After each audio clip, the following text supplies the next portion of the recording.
एक बार फ्रांसीसी गायिका मेलिथान के पास एक गरीब फटे हाल लड़का आया। उसको पास देखकर मेलिथान बोली, बच्चे तुम्हें क्या चाहिए? तुम मेरे पास क्यों आए हो? बालक बोला, मैडम मेरा नाम पियरे है। मैं आपके पास बहुत आशा से आया हूँ। क्या आप मेरी मदद करेंगी? मेलिथान बोली, हाँ बेटे, मैं तुम्हारी मदद करूँगी। बताओ तुम्हारी समस्या क्या है? बालक बोला, मेरी माँ बहुत बीमार हैं, मगर मेरे पास उनका इलाज कराने के लिए पैसे नहीं हैं। यह सुनकर मेलिथान बोली, बोलो मैं तुम्हारी मदद के लिए कितने पैसे दूँ? मेलिथान अपनी बात पूरी भी नहीं कर पाई थी कि बालक बीच में ही बोल पड़ा, क्षमा करें मैडम, मैं आपसे मुफ्त में मदद नहीं लेना चाहता।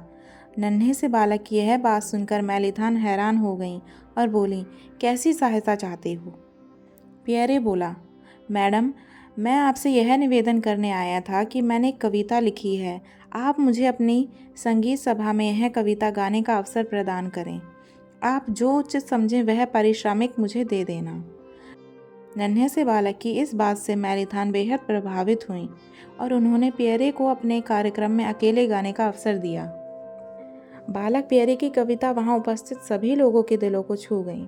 सभी की आंखें भीग गईं और वह कार्यक्रम इतना सफल हुआ कि स्टेज पर खड़े लोगों पर पैसे बरसने लगे।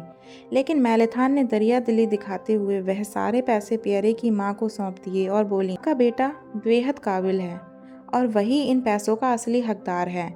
अब न सिर्फ आपकी बीमारी भाग जाएगी बल्कि आपका जीवन भी संवर जाएगा। पियरे की माँ यह बात सुनकर कृतज्ञता से गदगद हो गईं और उन्होंने मेलिथान के प्रति अपना आभार प्रकट किया।